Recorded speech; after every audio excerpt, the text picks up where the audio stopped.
السلام علیکم ناظرین، میں ہوں چینل اردو فلاسفر سے آپ کا میزبان محمد تصور۔ آج کا ہمارا لیکچر ہے دبستان میں سے نفسیاتی دبستان۔ حسن کی ایک شکل نہیں ہوتی۔ افلاطون نے سب سے پہلے بیان کیا حسن پر ایک چیز میں ہوتا ہے۔ ہر ایک کو پرکھنے کی پہچان، چیزوں کو دیکھنے کی صلاحیت حسن جمالیاتی دبستان کہتے ہیں۔ حسن سے بحث کرنا ہے۔ حسن کاری جہاں موجود ہوتی ہے تو اس کو باہر نکالنے کو جمالیاتی دبستان کہتے ہیں۔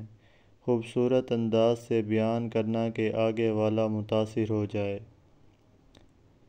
نفسیاتی تنقید دبستان۔ نفسیاتی تنقید دبستان۔ نفسیاتی تنقید دبستان زیادہ پرانا نہیں ہے، لیکن تحلیل نفسی نے اس طرح مذہب، معاشرہ اور جمالیات کے اصولوں میں انقلاب برپا کیا ہے۔ اس طرح ادب میں بھی انسانی سوچ کا رخ بدل دیا ہے۔ نفسیاتی تنقید کی اساس پہلے فرائیڈ کا نظریہ لاشعور بنا، پھر اس میں ایڈلر اور جونگ کی تعلیمات سے مزید گہرائی پیدا ہو گئی، اور اس کے بعد نفسیاتی تنقید کا دائرہ مسلسل بڑھتا گیا۔ اس سے پہلے کسی ناقد نے انسانی ذہن کا اس طرح مطالعہ نہیں کیا تھا کہ اسی وجہ سے فرائیڈ کے نظریے کو بہت تیزی سے قبولیت عامہ کی سند ملی۔ ان کی تعلیمات کی بدولت ادبی پرکھ میں بھی نفسیاتی طریقہ کار کو بروئے کار لایا جانے لگا۔ نفسیات چونکہ انسانی ذہن اور کرداری محرکات کی تقسیم کرنا ہے، اس لیے ظاہر ہے کہ نفسیات دانوں نے قدیم زمانے میں بھی ایسی آراء کا اظہار کیا جس میں بنیادی مقصد نفسیاتی بصیرت سے آگاہی تھی۔ کولرج، ووڈسورتھ اور شیلے نے شاعر اور شاعری اور تخلیقی عمل کے ضمن میں بعض اساسی نوعیت کے مباحث چھیڑے۔ جب انہوں نے اس نوعیت کے سوالات کیے کہ شاعر کیا ہے، وہ کسی ذہنی کیفیت کے تحت تخلیق کرتا ہے، تخلیق کیا ہے اور شاعرانہ جذبات کیا ہیں، بلکہ وہ ایسے مسائل پر اظہار کر رہے تھے کہ جن سے آج کا نفسیاتی نقاد بھی دلچسپی رکھتا ہے۔ دراصل نفسیاتی تنقید سے پہلے رومانی نقادوں نے ذہنی صلاحیت اور شاعری کو صرف خاص ذہنی صلاحیت کا نام دیا تھا، اس لیے ان کی شاعری اور تنقید ایک ہی انداز میں نظر آتی ہے۔ لیکن تحلیل نفسی نے نفسیاتی اصولوں کے سیاق و سباق میں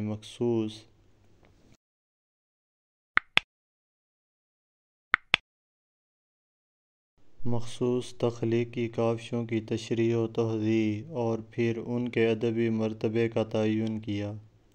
نفسیاتی تنقید بیک وقت تخلیق اور تخلیق کار کے مطالعے سے کسی نتیجے پر پہنچنے کی کوشش کرتا ہے۔ تخلیقی عمل تخلیق کار میں بعض اپنے مخصوص نفسی تغیرات کا موجد بنتا ہے، جو اس کی شخصیت کے لیے مخصوص نفسی فوائد کا باعث بنتے ہیں۔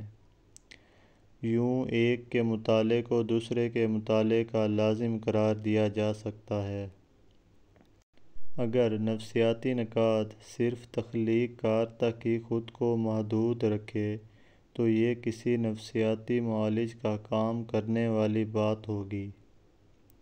اس کے برعکس، اگر وہ تخلیق کار ہی کی نفسیاتی چھان پھٹک میں الجھا رہے تو یہ ہوا میں تیر چلانے والی بات ہوگی۔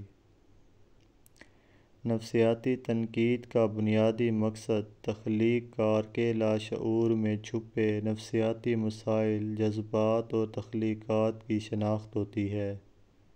فرائیڈ کا نظریہ لاشعور اور تحلیل نفسی کا نظریہ گو کہ متنازع ہے، لیکن اس کی وسعت اور گہرائی کو نظر انداز نہیں کیا جا سکتا۔ اس پر ایک شعر ہے: مجھ پہ ایک تازہ محبت کی نمی ہے ورنہ، مجھ پہ ایک تازہ محبت کی نمی ہے ورنہ، خشک لکڑی کا کہاں اتنا دھواں ہوتا ہے۔ تحلیل نفسی کیا ہے؟ تحلیل نفسی دراصل تخلیق کار کے لاشعور میں چھپے جذبات، احساسات اور اس کے تخلیق کو جانچنا اور اس کے تخلیقات میں چھپے رجحانات کا جائزہ لینا ہے۔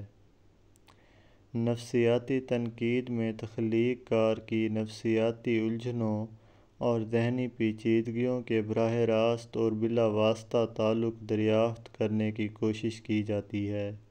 گو یہ کام اتنا آسان نہیں ہوتا۔ تخلیق کاروں کی صورت میں مخصوص نوعیت کے نفسی اہمیت کے مواد کی فراہمی بہت مشکل ہے، لیکن ایسے نقادوں کی بھی کمی نہیں ہے کہ جو تحلیل نفسی کا یہ مرحلہ آسانی سے طے کر لیں۔ لہٰذا ماہرین نفسیات اس بات کا جائزہ لیتے ہیں کہ تخلیق میں جو کچھ بیان ہوا ہے وہ اس کی ذہنی ایب نارملٹی کہاں پر ہے۔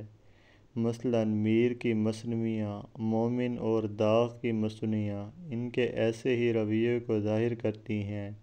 نفسی دریافت کے لیے 3 طریقہ کار آزمائے جاتے ہیں۔ پہلے نمبر پر ہے تمام تخلیق کار کا تفصیلی جائزہ لینا اور ایسی تخلیق کار کو پیش نگاہ رکھنا جو اہم اور نمائندہ سمجھی جانے کے ساتھ ساتھ نفسیاتی اہمیت کے مواد کی بھی حامل ہوں۔ دوسرے نمبر پر ہے تخلیق کار کی زندگی کے خارجی واقعات کے ساتھ ساتھ نجی خطوط، ڈائری، خود نوشت، سوانح عمریاں کے اعترافات، تعلیمی ادارے کا ریکارڈ، اس کے زندگی کے اہم واقعات اور حوادث کا سراغ لگا کر ان کی روشنی میں تخلیقات کا عمومی طور پر جائزہ لیا جائے۔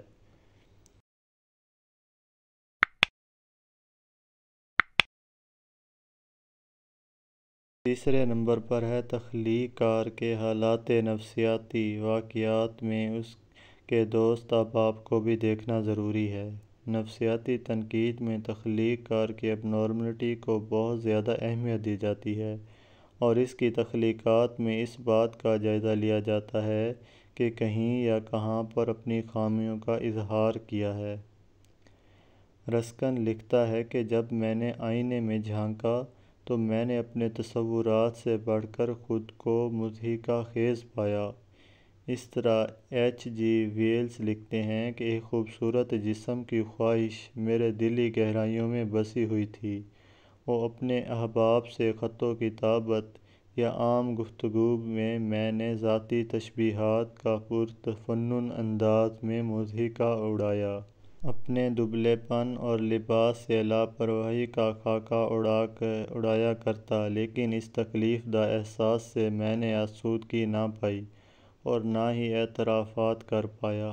یعنی تخلیق کار میں ایسے بہت سے عوامل پائے جاتے ہیں جن سے انہوں نے اپنا خود مضحکہ اڑایا ہے۔ اب نقاد کا یہ کام ہوتا ہے کہ وہ ان تمام بالوں کو سامنے لے آئیں جو ان کے ایسے واقعات کی طرف اشارہ کرتے ہیں۔ فرائیڈ کے تحلیل نفسی اور جنسی لاشعوری محرکات کے نظریے میں نفسیاتی تنقید پر گہرا اثر ڈالا، بلکہ کسی حد تک نفسیاتی تنقید کے دبستان کو اس کی تعلیمات کا نتیجہ بھی قرار دیا جا سکتا ہے۔ اس کے شاگردوں نے جونگ کے اجتماعی لاشعور کا نظریہ دیا، جس نے نفسیاتی تنقید کو ایک نئی جہت سے آشنا کیا۔ اس کے علاوہ تنقید میں اور بھی نام ہیں: ساختیاتی جدیدیت، مابعد جدیدیت، تانیثی، امتزاجی۔ نفسیات سے عمومی دلچسپی کے باوجود ابھی تک اردو میں نفسیاتی تنقید دبستان کی صورت میں موجود نہیں۔ بس انفرادی رجحانات کے تحت بعض نقادوں نے اپنی تشریحات اور نظریہ سازی میں نفسیات سے ہی مدد لی ہے۔ اس ضمن میں میر اجی کا نام خصوصیت سے لیا جاتا ہے۔ میر اجی کی نفسیاتی الجھنوں اور مخصوص نظریات نے اسے بہت شہرت دی۔ میر اجی نے مشرق و مغرب کے نغمے اور بعض دیگر تحریروں میں بھی ادبی پرکھ کے لیے گہری نفسیاتی بصیرت کا ثبوت دیا۔ میر اجی کے ساتھ حسن عسکری، ریاض احمد اور سلیم احمد کا نام بھی لیا جا سکتا ہے۔ سلیم احمد اور ریاض احمد فرائیڈ سے زیادہ متاثر ہیں۔ غلام حسین اظہر نے بھی بڑے عمدہ مضامین لکھے ہیں۔ شبیہ الحسن کے ہاں بھی نفسیات سے مدد لینے کی کوشش کی گئی ہے۔ اسی طرح ڈاکٹر سلام سندیلوی نے بھی زیادہ تر فرائیڈ ہی کے حوالے سے تخلیق اور تخلیق کار کا مطالعہ کیا ہے۔ ان کی کتابوں اردو شاعری میں نرگسیت اور غالب کی شاعری کا نفسیاتی مطالعے کا نام لیا جا سکتا ہے۔